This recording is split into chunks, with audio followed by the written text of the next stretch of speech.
Soyez les bienvenus sur notre chaîne nouvellement nommée Les Mystères de la Bible en 2024.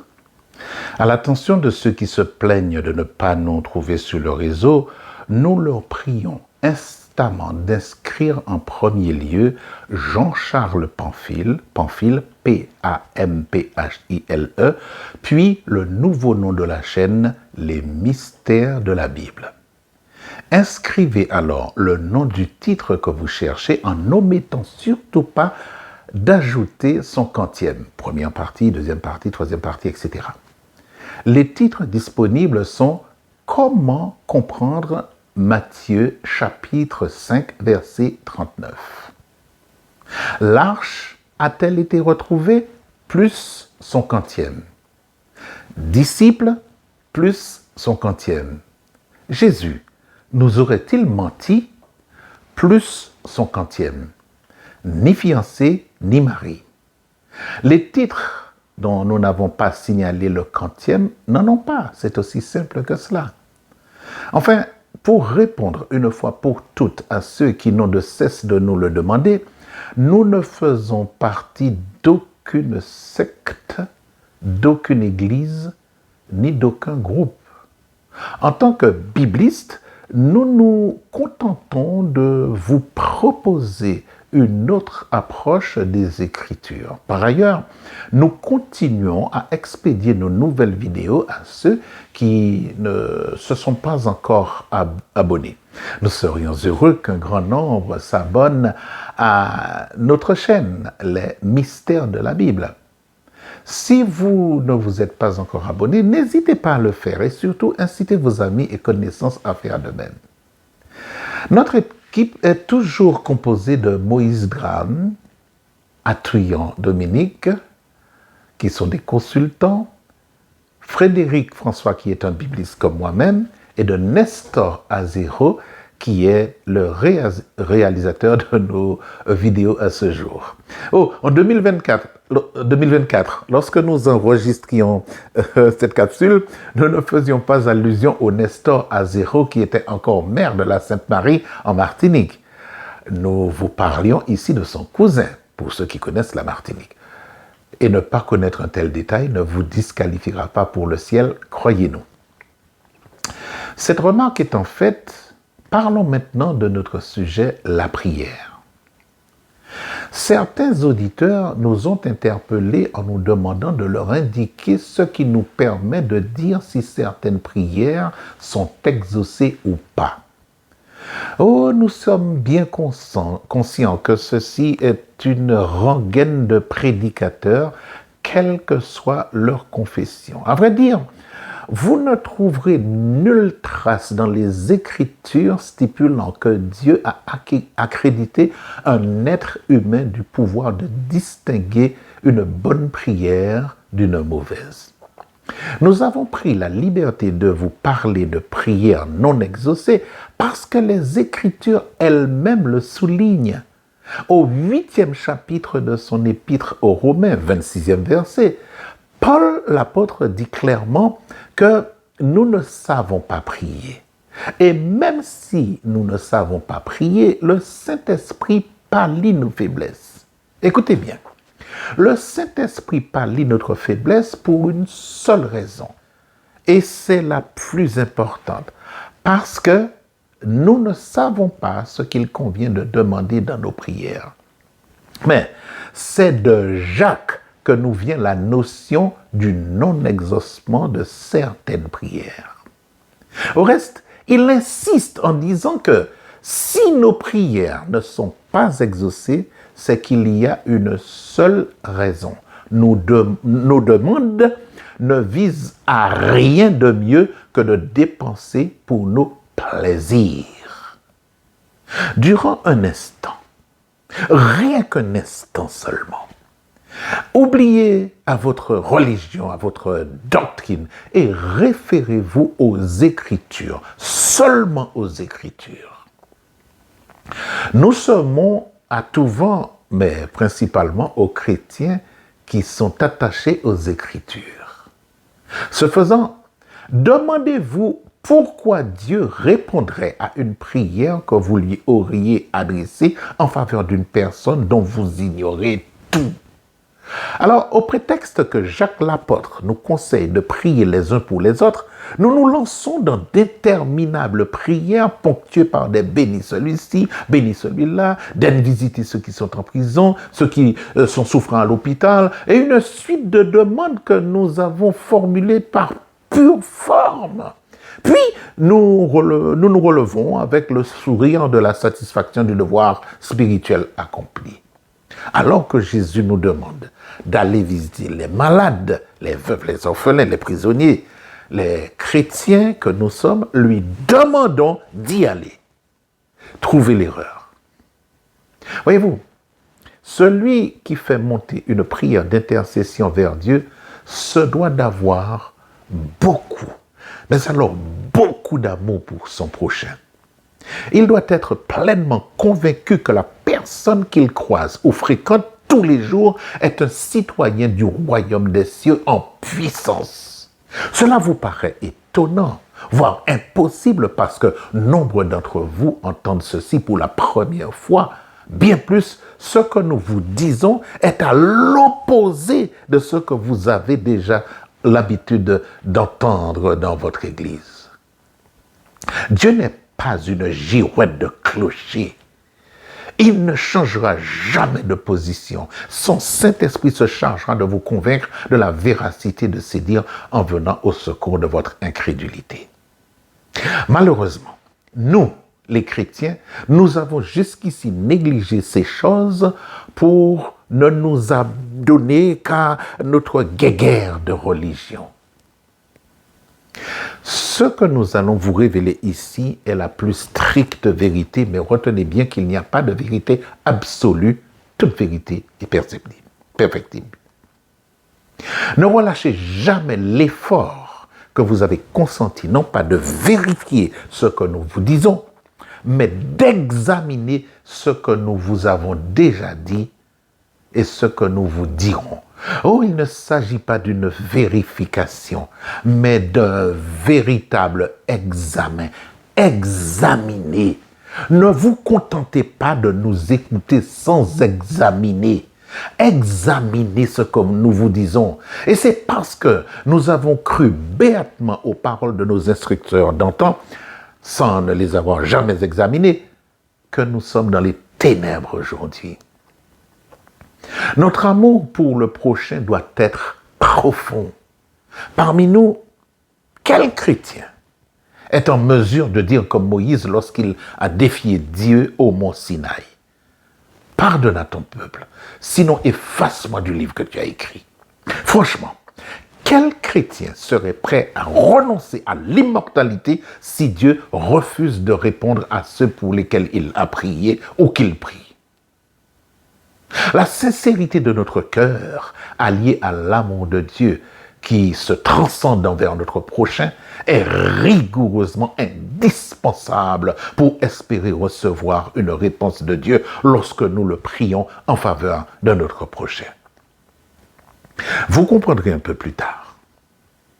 Les prières formulées à partir d'un patch de phrases entendues ici et là n'auront pas plus d'effet auprès de Dieu que la piqûre d'un moustique sur la carapace d'un rhinocéros. Nous demandons et nous ne recevons pas, parce que nous demandons mal, nous dit Jacques. Nous ne sommes pas des moulins à prière.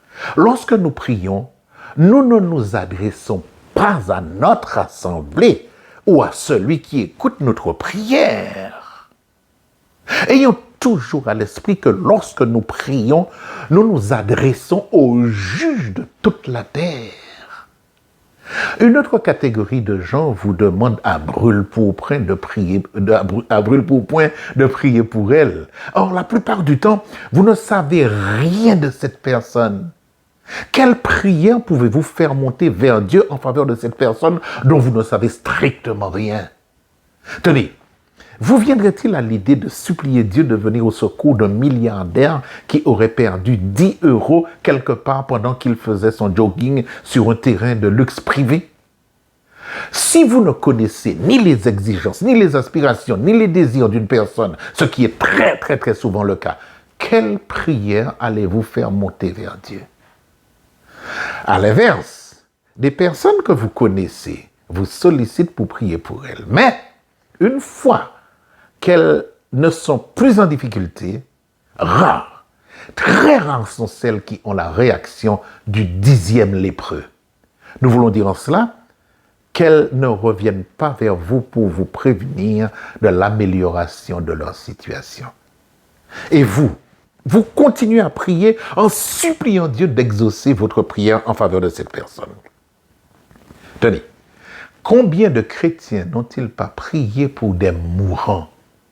La personne est déjà passée de vie à trépas, vous n'avez pas été prévenu et vous continuez à prier pour que Dieu intervienne auprès de celui qui est déjà mort. Vous commencez à comprendre maintenant pourquoi certaines prières ne sont pas exaucées? Allez, cessez de dire oui, mais. Il n'y a pas de oui, mais. C'est un fait établi. Dans toutes les églises non catholiques, lorsqu'il est demandé à l'auditoire d'énumérer leurs sujets de prière, les uns et les autres réfléchissent pour trouver au fin fond de leur mémoire un sujet de prière pour lequel ils ne ressentent aucun désir de prière en réalité. Nous sommes formels. De telles prières ne peuvent pas être exaucées. Pourquoi? Parce que souvent, et même trop souvent, nous présentons des choses à Dieu sans aucune conviction. Mais alors, aucune conviction. C'est comme une personne qui vous pose une question sans vraiment s'attendre à une réponse. C'est aussi simple que cela. Par contre, c'est tout à fait différent si vous vous êtes accordé avec une personne en vue d'une prière d'action de grâce ou d'une prière d'intercession. Cette personne vous a exposé son cas, vous savez de quoi il s'agit, vous priez ensemble, mais encore faut-il que votre pétition soit bien rédigée. Formuler des prières à la va-vite, c'est faire preuve d'une méconnaissance totale de la signification de cette force redoutable qu'est la prière. C'est du reste un domaine que le Satan ne veut pas que nous connaissions. Il sait parfaitement que si nous découvrons comment prier, il sera alors en très grande difficulté. Du reste, nous pensons fermement que c'est pour cette raison que le Satan est parvenu à convaincre le monde entier de ne réciter que le modèle de prière que Jésus nous a laissé. Nous voulons pour preuve que les chrétiens du monde entier, quelle que soit leur confession, ne récitent que le modèle de prière en pensant que cette prière en particulier sera exaucée. Ceux qui sont parvenus à développer le contenu du dit modèle de prière, plus connu sous le nom du Notre Père, sont très, très, très peu écoutés. Au reste, au risque de vous ébranler, nous vous répétons que le Notre Père n'est pas une prière. Ce n'est qu'un modèle de prière. Nous le développerons dans nos prochaines capsules si Dieu nous l'autorise. En attendant, sachez qu'en matière de prière, nous chrétiens ignorons tout de la prière. Vouloir vous faire découvrir ce que doit être la prière, c'est chose facile, même très facile. Mais tenter de vous faire désapprendre ce que vous avez appris des décennies durant nous sera une entreprise très, très, très laborieuse. Et nous faisons acception du terme ici. Seul le Saint-Esprit saura vous enseigner. Alors, nous serons en mesure de comprendre comment nous devons prier. Dans la capsule précédente, nous vous disions que le mot prière se traduit en hébreu par pétition. Une pétition mal rédigée devient de facto inacceptable aux yeux de votre directeur. Voyez-vous, il n'y a rien de plus agaçant pour un juge que de recevoir un avocat dont le dossier a été mal préparé. Faisons un petit détour par un tribunal pour tenter de mieux appréhender ce que Jésus a voulu nous faire comprendre lorsqu'il parle de pétition pour nous adresser à Dieu. Gardez en mémoire que les images de tribunal, de jugement et de pétition ont directement été empruntées au tribunal des hommes. Ceux qui sont déjà allés au tribunal pour assister à une audience ou pour être entendus connaissent la solennité des lieux, le respect dû à un juge, principal personnage du tribunal. Eh bien, le respect dû à un juge, ce principal personnage du tribunal est tout simplement impressionnant. Pour ce qui concerne les juristes ou les magistrats, ce n'est que du déjà entendu, du déjà vu. Mais pour ceux qui ignorent tout du monde de la magistrature, eh bien, ça sera une toute autre affaire. Aussi, ne voulons-nous aborder que quelques points basiques. Nous avons jugé nécessaire de vous en parler parce que nous, humains, avons une très vague idée du juge devant lequel nous sommes censés nous présenter chaque jour, selon la recommandation de Paul, l'apôtre qui dit de prier sans cesse. Pas une fois par jour, 2 fois par jour ou 5 fois par jour, sans cesse. Puisque les Écritures nous recommandent de prier sans discontinuer, nous prions. Certes, nous prions, mais qu'avons-nous inscrit sur notre pétition pour la présenter au juge de toute la terre que nous prétendons connaître? Tenez, connaissez-vous la star de laquelle vous êtes fanatique? Tant de personnes crient, tapent des mains, tapent des pieds, deviennent hystériques à son apparition. Certains s'évanouissent devant elle. Et pourtant, ces fans ne savent rien de la vie de cette star. Ils vénèrent une personne qui ne leur laissera aucune chance de la fréquenter, voire de les inviter chez elle. Dieu, le juge suprême, nous invite non seulement à venir à lui, mais il nous donne également la possibilité de demeurer en lui. Qu'en faisons-nous? Nous ne parvenons pas à comprendre comment nous approcher de Dieu parce que nous avons été influencés par notre religion, par notre doctrine. De ce fait, chacune y va de son « voici comment faire, voici le vrai chemin ». Essayons de voir les choses autrement. Si une seule personne parvenait à percer le secret du comment réellement prier, elle serait plus puissante que 200 000 tsar bomba explosant en même temps. Personne n'a encore atteint une telle puissance parce que nous ne sommes, comme je vous l'ai dit l'instant d'auparavant, qu'au stade de la guerre d'idéologie bassement humaine entre les différentes religions.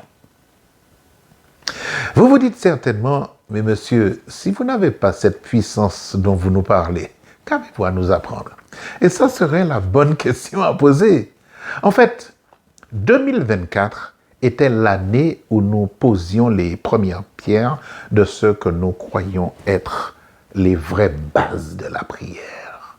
À cette époque, nous caressions le Saint-Espoir que Dieu se servira de l'un d'entre vous, auditeurs, pour approfondir encore plus les propos que nous vous tenions en cette année 2024. Lorsque viendra le temps de Dieu, cette personne poursuivra ce que Dieu nous aura permis de commencer et enfin trouver le moyen de prier comme Dieu nous le recommande. Nous n'aurons fait que jeter une base avec l'aide du Saint-Esprit.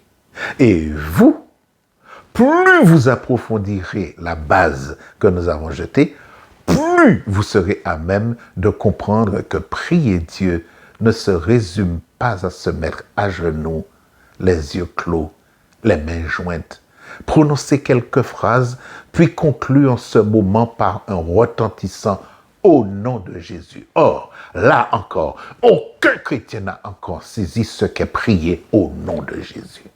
Ça vous étonne, ça vous fâche peut-être, mais aucun chrétien n'a encore saisi ce qu'est prier au nom de Jésus. Terminez nos prières par la formule « au nom de Jésus » auquel nombre de chrétiens protestants ont pris l'habitude d'ajouter « et pour la gloire de ton Saint-Nom » ne garantit en rien l'exaucement de nos prières. Quel que soit notre âge, quelle que soit notre religion, quel que soit le nombre d'années passées dans notre Église, que nous ayons été baptisés par immersion, nous devons absolument apprendre à prier. Attention, il ne s'agit pas d'un réapprentissage, mais d'un apprentissage, car nous sommes persuadés qu'aucun d'entre nous n'a encore appris à prier, et cela réjouit grandement le Satan. Pourquoi? Parce qu'il sait que si nous savons prier, si nous avions cette force que confère le fait de s'adresser à Dieu correctement par le truchement de la prière, nous commanderions aux montagnes de se déplacer et elles nous obéiraient. Attention, il ne s'agirait pas d'avoir une puissance pour jouer aux super-héros comme on en voit au cinéma. Loin de là. Il faut pour ce faire, nous vous le répétons, il faut pour ce faire avoir un amour incommensurable pour son Dieu, pour son prochain. Car l'utilisation de notre foi en Dieu devra toujours, je dis bien toujours, être motivée par la volonté de la glorification de son Fils Jésus et non pour notre plaisir personnel. Retenez que le Satan, notre accusateur, connaît parfaitement les règles de la vraie manière de s'adresser à Dieu pour qu'une prière soit entièrement exaucée. Il connaît parfaitement les règles à observer pour entrer en la présence de Dieu. Et c'est pourquoi il nous divertit avec toutes sortes de gadgets et de querelles interreligieux pour nous éloigner de cette terrible puissance qu'est la vraie prière. Et vous allez entrevoir pourquoi au fil des différentes capsules, si Dieu le veut. Il ne faut pas croire que Dieu et le Satan sont ennemis, loin de là. Dieu ne se connaît pas d'ennemi. Un ennemi cherche à vous tuer pour prendre votre territoire, votre place. Le Satan étant déjà vaincu, il n'est pas l'ennemi de Dieu, il est son adversaire. Pour ceux qui s'emploient à déclarer qu'ils ne croient pas au Satan, qu'ils préfèrent l'ignorer totalement, nous leur recommandons de faire très très attention. Parce que lui, le Satan, ne les oublie jamais. Pendant que vous prétendez l'ignorer, il vous accuse devant Dieu jour et nuit, selon le 12e chapitre du livre des Révélations. Vous entrevoyez maintenant le problème? Le Satan nous accuse devant Dieu jour et nuit, mais vous prétendez l'ignorer. À vous de trouver l'erreur. Quant à ceux qui prennent le Satan pour un golemon, comme disaient les jeunes en 2024, méfiez-vous. Lorsque vous lisez qu'il a été précipité du ciel sur la terre, il faut comprendre par là que celui qui mettait autrefois le sceau à la perfection, celui qui était en Éden, le jardin de Dieu, a définitivement perdu ses prérogatives célestes. S'il est appelé l'ange des ténèbres, c'est parce qu'il n'a définitivement plus accès aux confidences de Dieu. Dieu ne lui révèle plus rien. Il est dans le noir total. Ange des ténèbres est une appellation qui accentue le fait que le Satan ne connaît plus rien des plans de Dieu, le sort qu'il attend mis à part. Lorsqu'il se présente devant Dieu pour nous accuser, le Satan ne ment jamais, mais jamais. Il sait parfaitement qu'il ne peut pas mentir à celui qui connaît tout. Alors, il nous calomnie, ce qui est tout à fait différent. En effet, calomnier une personne, ce n'est pas mentir, c'est dire la vérité, mais dans le seul but de la nuire. N'essayons jamais de nous immiscer entre le ressenti de Dieu et celui du Satan, parce que notre vision de cette opposition est purement humaine. Au cours de cette étude que nous avons engagée avec vous, nous espérons vous faire découvrir combien nous avons mal, mais alors très mal compris ce qu'est prier au nom de Jésus. Vous vous rendrez compte combien nous étions à des années-lumière de comprendre ce que Jésus entendait par là.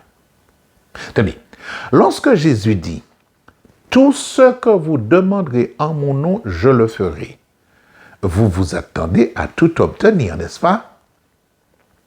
Vous avez raison, puisque dans cette phrase, tout n'est ni un pronom indéfini, ni un déterminant indéfini, ni un adjectif, ni un adverbe.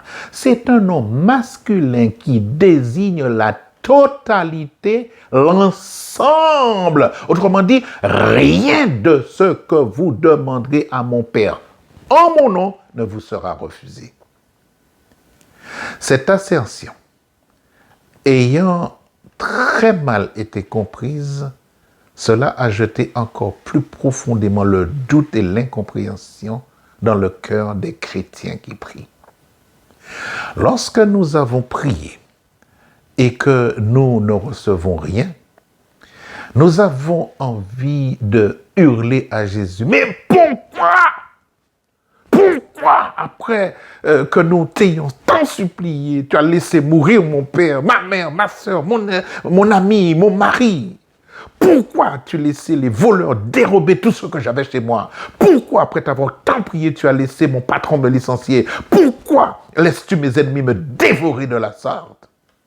N'as-tu pas dit que tout ce que nous demanderions en ton nom, nous le recevrions? En quoi avons-nous manqué pour que tu ne nous aies jamais répondu, alors que tu as précisé que nous ferions de plus grandes choses que toi? Ceux qui ne traversent pas ces moments de tourment sont fiers. Parmi eux, certains se rengorgent d'avoir une voiture ou deux, d'autres d'avoir déjà changé 4 ou 5 fois de maison. D'autres encore se vantent de posséder des biens immobiliers, d'avoir des enfants qui font de grandes études, de les voir se marier. Et encore un plus grand nombre estiment que c'est grâce à leur piété qu'ils font partie de l'élite de leur église. Et puis, il y a ceux qui s'enorgueillissent d'être des hommes ou des femmes de prière. Croyez-nous sur parole. Ces catégories de gens confondent lamentablement ce que les théologiens appellent, avec juste raison, les bénédictions générales et les bénédictions particulières. Pourquoi avec juste raison? Parce que des chrétiens se félicitent d'avoir beaucoup reçu de Dieu grâce à leur piété. Ah oui? Vraiment? Beaucoup de non-chrétiens possèdent 100 fois plus que ces chrétiens sans avoir prié, voire prier au nom de Jésus. Et surtout, sans s'être adonnés à je ne sais quelle diablerie. Les chrétiens qui prient pour avoir des biens n'ont pas saisi la déclaration de Jésus en Matthieu chapitre 6. Ne faites pas comme les païens qui cherchent sans répit ce qu'ils mangeront, de ce qu'ils boiront ou de la façon dont ils seront revêtus. Nous, qui nous targuons d'être proches de notre Créateur, acceptons le fait qu'il sache parfaitement de quoi nous avons besoin. S'il sait de quoi nous avons besoin, demandons-lui ce que nous n'avons pas encore. Mais que ne possédons-nous pas encore? Et pour quelle raison devons-nous le lui réclamer? Eh bien, pour que le Père soit glorifié dans le Fils. Mais que signifie une telle assertion? comment l'obtention de ce que nous avons demandé au nom de Jésus peut-elle glorifier le Père dans le Fils? Quel sens donner à cet étrange processus? Eh bien, c'est ce que nous nous proposons de vous révéler dans la capsule suivante.